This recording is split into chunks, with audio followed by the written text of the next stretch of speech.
नमस्कार दोस्तों, मैं रंजीत पांचाल आपका हार्दिक स्वागत करता हूं आपके YouTube चैनल नवोदयन क्लासेस पर। आज से हम साइंस के महत्वपूर्ण क्वेश्चनों की सीरीज लेकर आए हैं, जिसका ये पहला वीडियो है और प्रत्येक वीडियो में आपको 20 से 30 क्वेश्चनों की श्रृंखला मिलेगी। तो चलिए स्टार्ट करते हैं आज के अपने पहले क्वेश्चन के साथ। पहला क्वेश्चन है, प्रकाश का क्वांटम सिद्धांत किसके द्वारा प्रतिपादित किया गया था? ऑप्शन है न्यूटन, अल्बर्ट आइंस्टीन, रोमर या फिर मैक्स प्लांक। 4 ऑप्शन है, आपको बताना है कि प्रकाश का जो क्वांटम सिद्धांत है वो किसके द्वारा प्रतिपादित किया गया है। आप अपना आंसर टिक कर लीजिए। तो दोस्तों, जैसा कि आप जानते हैं, प्रकाश का जो क्वांटम सिद्धांत है ये मैक्स प्लांक के द्वारा दिया गया था। इस सिद्धांत के द्वारा मैक्स प्लांक ने ये बताया था कि जो सूर्य का प्रकाश हमारी तरफ आता है वो ऊर्जा के छोटे छोटे पैकेटों के रूप में आता है, जिन्हें हम क्या कहते हैं? क्वांटा कहते हैं। और इनकी एक विशेषता होती है, जिस भी पदार्थ से टकराते हैं ये अपनी सारी ऊर्जा उस पदार्थ को दे देते हैं और स्वयं नष्ट हो जाते हैं। न्यूटन के बारे में भी आप जानते होंगे, इन्होंने गति के नियम दिए थे और साथ ही गुरुत्वाकर्षण की खोज भी की थी। अल्बर्ट आइंस्टीन के बारे में भी आपने सुना होगा, इन्हें प्रकाश विद्युत प्रभाव के लिए नोबेल पुरस्कार दिया गया था और साथ ही इन्होंने द्रव्यमान ऊर्जा समीकरण E = mc² दिया था। इससे इन्होंने ये बताया था कि जो द्रव्यमान है इसको ऊर्जा में कन्वर्ट किया जा सकता है। m यहाँ पदार्थ का द्रव्यमान है और c प्रकाश का वेग है। रोमर के बारे में भी आपको बता दें कि रोमर ने जो है प्रकाश का सबसे पहले वेग नापा था। इन्होंने ही बताया था कि जो प्रकाश की चाल है वो 3 × 10⁸ मीटर पर सेकेंड होती है। चलिए दोस्तों, नेक्स्ट क्वेश्चन पर चलते हैं।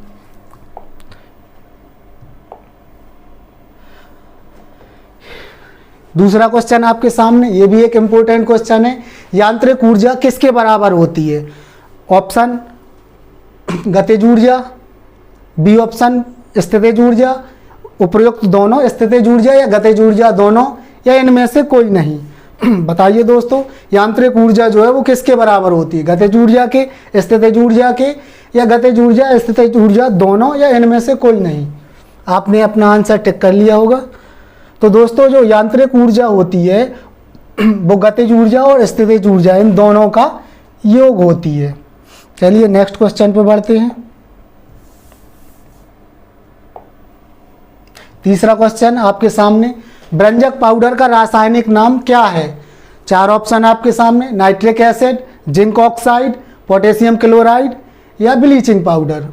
चलिए अपना आंसर टिक कर लीजिए। जो ब्रंजक पाउडर है उसका रासायनिक नेम क्या है? Nitric acid, zinc oxide, potassium chloride या फिर ब्लीचिंग पाउडर। तो दोस्तों, जो ब्रंजक पाउडर है इसका जो रासायनिक नाम है वो ब्लीचिंग पाउडर है। चलिए नेक्स्ट क्वेश्चन पर बढ़ते हैं। चौथा क्वेश्चन आपके सामने एक इंपॉर्टेंट क्वेश्चन है जो कई बार एग्जाम में पूछा भी गया है। नपुंसकता या बांझपन किस विटामिन की कमी से होने वाला रोग है? ऑप्शन है आपके सामने ए, बी, के या ई। 4 ऑप्शन है आपके सामने। चलिए अपना आंसर टिक कर लीजिए। तो दोस्तों, जो नपुंसकता या बांझपन रोग होता है वो विटामिन ई की कमी से होता है। विटामिन ई की कमी से नपुंसकता या बांझपन हो जाता है। साथ ही विटामिन ए की कमी से आपको पता होगा रतौंधी होता है, बी की कमी से बेरी होता है और के की कमी से रक्त का थक्का नहीं जमता है। इस वजह से यदि आपके शरीर में विटामिन के की कमी है और यदि आपके शरीर में कहीं चोट लग जाएगी तो उस जगह से जो रक्त का प्रवाह है वो लगातार होता रहेगा, रक्त का थक्का नहीं जमेगा। इस वजह से रक्त की हानि होगी। साथ ही दोस्तों, इन सब के अलावा जो विटामिन है उनसे होने वाले रोग तो इम्पोर्टेंट हैं ही, और साथ ही में जो इनके रासायनिक नाम है विटामिन के वो भी बहुत महत्वपूर्ण है। विटामिन जो है मुख्यतः vitamin A, vitamin B, vitamin C, vitamin D, vitamin E और विटामिन के। बी के भी कई पार्ट हैं। ए का जो है वो रासायनिक नाम है रेटिनॉल,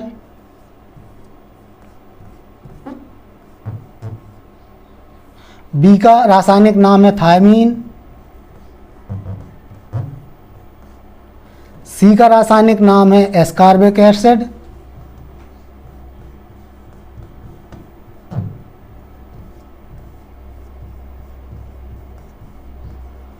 और विटामिन डी का नाम है कैल्सीफेरॉल।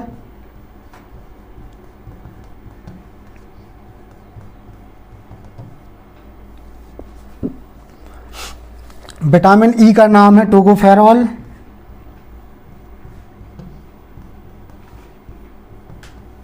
और विटामिन के का नाम है फिल्लोक्विनिन।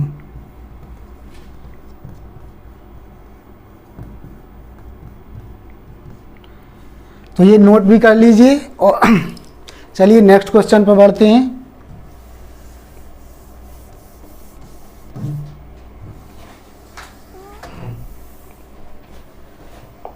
पांचवा क्वेश्चन आपके सामने, भारी जल का रासायनिक नाम क्या है? चार ऑप्शन है आपके सामने, CaCO3, NH4Cl, D2O या CaO। कैल्शियम कार्बोनेट, NH4Cl, इसे नौसादर भी बोलते हैं, D2O यानी ड्यूटेरियम ऑक्साइड, या CaO यानी कि कैल्शियम ऑक्साइड। आपने अपना आंसर टिक कर लिया होगा। तो आपको इसका आंसर बता दें, जो भारी जल है उसको D2O यानी कि ड्यूटेरियम का ऑक्साइड कहते हैं। ये जो ड्यूटेरियम है ये हाइड्रोजन का समस्थानिक है, और ये जो CaO है कैल्शियम ऑक्साइड, इसको बिना वजह चूना भी बोलते हैं। ये बहुत ज़्यादा क्वेश्चन जो है परीक्षा की दृष्टि से इम्पोर्टेंट है, ये कई बार परीक्षाओं में पूछा गया है। और ये जो NH4Cl है इसे नौसादर भी बोलते हैं, इसका भी नाम कई बार पूछा गया है एग्जाम में, तो इनको भी नोट कर लीजिए।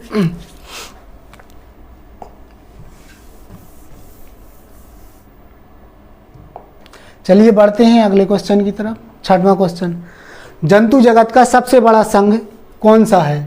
इनमें जो चार संघ दिए गए हैं इनमें बताना है आपको कि सबसे बड़ा संघ कौन सा है। Mollusca, arthropoda, insecta, fungi. आप अपना आंसर टिक कर लीजिए। तो जो दोस्तों जंतु जगत का जो सबसे बड़ा संघ है वो है आर्थ्रोपोडा। इस जगत में जो भी जीव आते हैं उनका जो शरीर है वो टुकड़ों में बटा रहता है, जैसे आपका टिड्डा हो गया, कॉकरोच हो गया, ये सभी। और जो मोलस्का समूह है इसमें जो है वो मुलायम टाइप के जीव आते हैं जो स्पंज जैसे होते हैं। इंसेक्टा में कीड़े मकोड़े को रखा जाता है, और फंजाई में आपके कवक वगैरह को रखा जाता है। तो जंतु जगत का जो सबसे बड़ा संघ है वो कौन सा है? आर्थ्रोपोडा। चलिए नेक्स्ट क्वेश्चन की तरफ बढ़ते हैं। ये सातवां क्वेश्चन, प्रकाश के वर्ण विक्षेपण को सबसे पहले किसने देखा था? ये चार वैज्ञानिक दिए गए हैं, आपको इनमें से बताना है कि जो प्रकाश का वर्ण विक्षेपण है वो सबसे पहले इनमें से किसने देखा था। ऑप्शन है न्यूटन, मार्कोनी, फर्मी या गैलीलियो। ये चार में से आपको बताइए। ये जो क्या होता है दोस्तों, एक प्रिज्म लेते हैं और जब इस प्रिज्म में से श्वेत प्रकाश की किरण को गुजारते हैं, तो जब ये प्रिज्म से बाहर निकलती है तो ये 7 रंगों में विभक्त हो जाती है। एक ये श्वेत किरण है, श्वेत, ये 7 रंगों में विभक्त हो जाती है। इस घटना को ही हम वर्ण विक्षेपण कहते हैं। और ये जो वर्ण विक्षेपण है ये सबसे पहले न्यूटन के द्वारा देखा गया था, इन्होंने ही वर्ण विक्षेपण को देखा था। मार्कोनी के बारे में तो आपको पता ही होगा, जो मार्कोनी है इन्होंने रेडियो तरंग की खोज की थी। फर्मी है, इन्होंने जो नाभिकीय रिएक्टर है वो बनाया था, इसी वजह से हम जो है नाभिकीय रिएक्टरों में विखंडन करके विद्युत ऊर्जा प्राप्त करते हैं। और गैलीलियो के बारे में तो आपको पता ही होगा, इन्होंने जो है वो सबसे पहले क्या बनाया था? टेलीस्कोप या दूरबीन। ठीक, आगे बढ़ते हैं दोस्तों 8वें क्वेश्चन की तरफ। ये भी एक इम्पोर्टेंट क्वेश्चन है, भौतिकी का पहला नोबेल किसको मिला था? ये 4 ऑप्शन आपको दिए गए हैं, तो आपको बताना है जो फिजिक्स का सबसे पहला नोबेल था वो इनमें से किन्हें मिला था? सीवी रमन, विलियम रॉन्जन, न्यूटन या रोमर। 4 ऑप्शन, आप अपना आंसर टिक कर लीजिए। तो दोस्तों बता दें कि जो फिजिक्स का या भौतिकी का पहला नोबेल है वो विलियम रॉन्जन को मिला था एक्स किरणों की खोज के लिए। ठीक है दोस्तों, लेकिन यदि वो पूछ ले कि भारत में भौतिकी का पहला नोबेल किसे मिला था, तो भारत में भौतिकी का पहला नोबेल मिला था सीवी रमन को। ये मिला था 1930 में। चलिए दोस्तों आगे बढ़ते हैं 9वें क्वेश्चन की तरफ। 9th क्वेश्चन आपके सामने, दमा या अस्थमा रोग किसके कारण होता है? 4 ऑप्शन आपके सामने, ए जीवाणु, विषाणु, कवक या पराबैंगनी किरणें। ये 4 ऑप्शन है, इनमें से आपको बताना है कि जो दमा है या उसी को अस्थमा भी कहते हैं, वो किसके कारण होता है। और दोस्तों ये जो दमा है वो फेफड़ों से संबंधित बीमारी है। जिस भी व्यक्ति को ये रोग हो जाता है तो उसके फेफड़ों में प्रॉब्लम आने लगती है, उसे खांसी वगैरह हो जाती है। तो दोस्तों ये जो दमा या अस्थमा है ये कवक के द्वारा फैलता है। चलिए नेक्स्ट क्वेश्चन पर बढ़ते हैं। 10th क्वेश्चन आपके सामने, पॉजिट्रॉन की खोज किसने की थी? 4 ऑप्शन दिए गए हैं या 4 वैज्ञानिकों के नाम दिए गए हैं। आपको इसमें से बताना है कि पॉजिट्रॉन एक धनावेशित कण है, तो इसकी खोज किसने की थी? Option A Neeland, B option Chadwick, C Anderson या डी जे टॉमसन। आप अपना आंसर टिक कर लीजिए।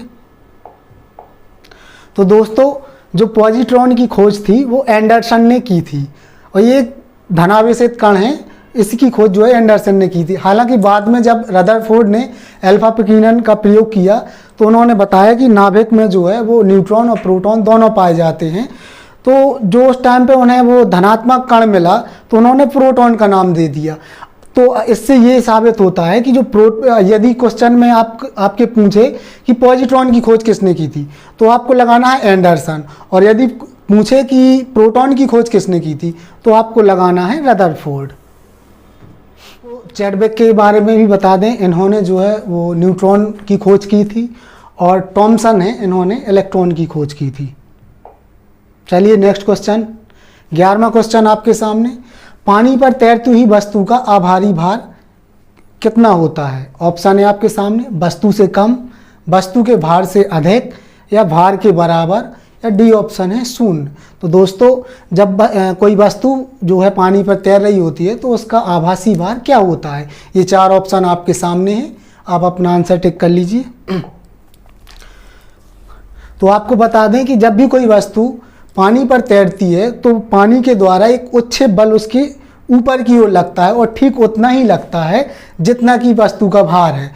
तो वस्तु का भार और नीचे से जो ऊपर की ओर उच्छेद बल लगता है वो मिलकर एक दूसरे को कैंसिल कर देते हैं। तो इस वजह से जब हम कोई वस्तु पानी में तैर रही होती है और उसको उठाकर देखते हैं तो जो हमें आभासी भार का ज्ञात होता है वो शून्य होता है। चलिए नेक्स्ट क्वेश्चन,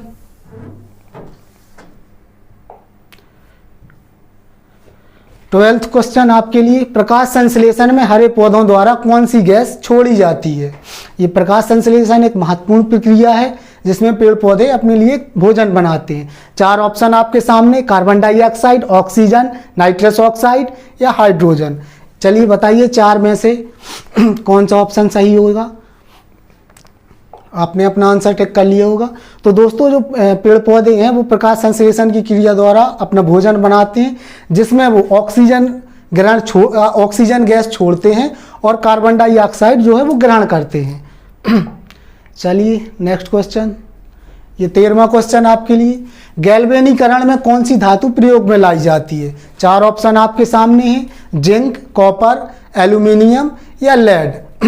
तो गैल्वेनीकरण एक प्रक्रिया है जिसमें धातु पे जो है वो एक ही और अन्य धातु की जो है परत चढ़ाई जाती है।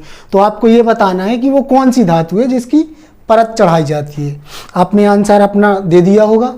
तो बता दूं मैं आपको दोस्तों, जो गैल्वेनीकरण की प्रक्रिया है उसमें जिंक धातु प्रयोग में लाई जाती है या जिंक धातु की परत चढ़ाई जाती है।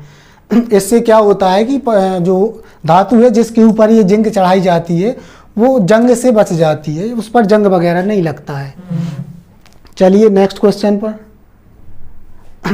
ये भी एक महत्वपूर्ण क्वेश्चन है, ये कई बार परीक्षाओं में पूछा गया है आपकी। हृदय को सर्वप्रथम प्रत्यारोपित किया गया था, मतलब जो हृदय का ट्रांसप्लांट है वो किसके द्वारा किया गया था? 4 ऑप्शन है आपके सामने, Christiaan Barnard, Louis Pasteur, Jonas Salk या इनमें से कोई नहीं। तो दोस्तों आप बताइए अपना आंसर, हृदय को सर्वप्रथम प्रत्यारोपित किसने किया था? तो दोस्तों जो हृदय का सर्वप्रथम प्रत्यारोपण था वो क्रिश्चियन बर्नार्ड के द्वारा किया गया था।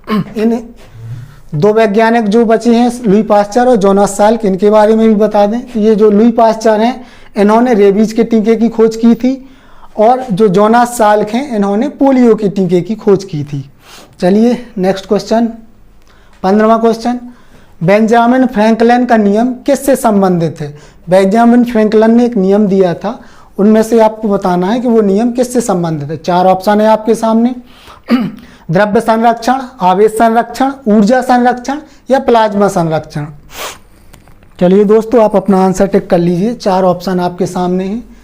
तो दोस्तों जो बेंजामिन फ्रैंकलिन है इन्होंने आवेश संरक्षण से संबंधित नियम दिया था, या इन्होंने जो नियम दिया था वो आवेश संरक्षण से संबंधित था। इस नियम के अनुसार आवेश को ना तो आप उत्पन्न कर सकते हैं और ना ही नष्ट कर सकते हैं।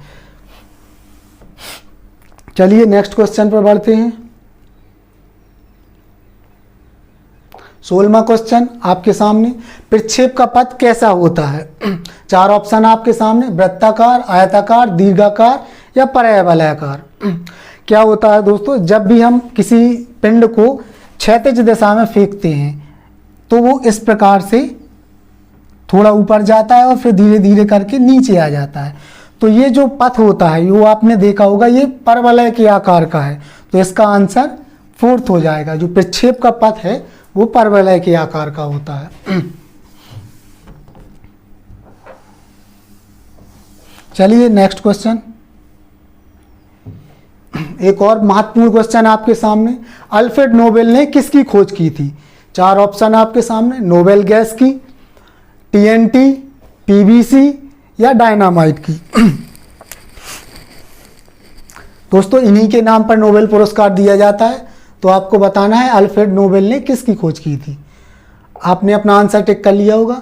तो दोस्तों जो अल्फ्रेड नोबेल थे इन्होंने डायनामाइट की खोज की थी। ये एक प्रकार का विस्फोटक है। ये दोनों भी टीएनटी और पीवीसी, ये भी महत्वपूर्ण क्वेश्चन है, इनके फुल फॉर्म वगैरह पूछ लिए जाते हैं परीक्षाओं में। तो जो टीएनटी है इसका जो फुल फॉर्म होता है वो होता है ट्राई नाइट्रो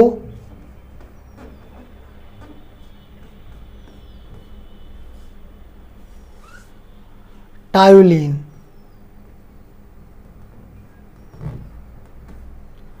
और ये जो पीवीसी है इसका होता है पॉली विनाइल क्लोराइड।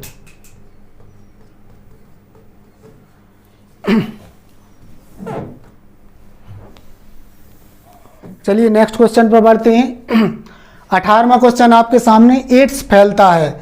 4 ऑप्शन आपके सामने, वायरस से, कवक से, बैक्टीरिया से या इनमें से कोई नहीं। वायरस एक प्रकार का संक्रामक रोग है। तो दोस्तों आपको बताना है कि ये किससे फैलता है। आपने अपना आंसर टिक कर लिया होगा। वैसे भी एक सिंपल क्वेश्चन है, नॉर्मली सब कोई जानते हैं।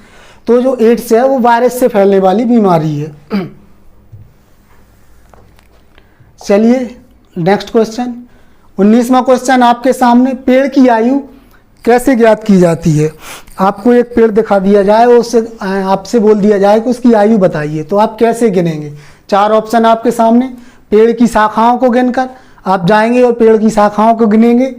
ऑप्शन बी, जड़ों को गिनकर उसकी पेड़ की जड़ों को गिनेंगे आप, या सी, छाल को घिसकर, या ऑप्शन डी, वार्षिक वलयों को गिनकर। तो 4 ऑप्शन है आपके सामने। चलिए बताइए, अपना आंसर टिक कर लीजिए। तो दोस्तों आप जैसे ही पेड़ के तने को देखेंगे तो पेड़ आपका जितने वर्ष का हो जाता है उसके अंदर जो वार्षिक वलय हैं वो उतने ही होते जाते हैं। जैसे 2 वर्ष का है तो 2 हो जाएंगे, 50 वर्ष का है तो ऐसे ही ऐसे 50 गोले हो जाएंगे। तो जो हम पेड़ की आयु गिनते हैं वो वार्षिक वलयों को गिनकर ज्ञात की जाती है।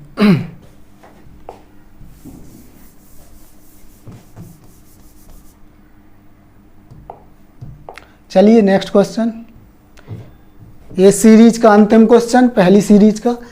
सिगरेट लाइटर में कौन सी गैस भरी रहती है? ऑप्शन है 4 आपके सामने, प्रोपेन, मीथेन, ब्यूटेन या मरकप्टान। आप सभी ने यूज किया होगा सिगरेट लाइटर, तो बताइए इनमें से कौन सी गैस है जो सिगरेट लाइटर में यूज की जाती है। 4 गैसें हैं आपके सामने, आपने अपना आंसर टिक कर लिया होगा। तो दोस्तों जो सिगरेट लाइटर है इनमें ब्यूटेन गैस जो है वो भरी रहती है।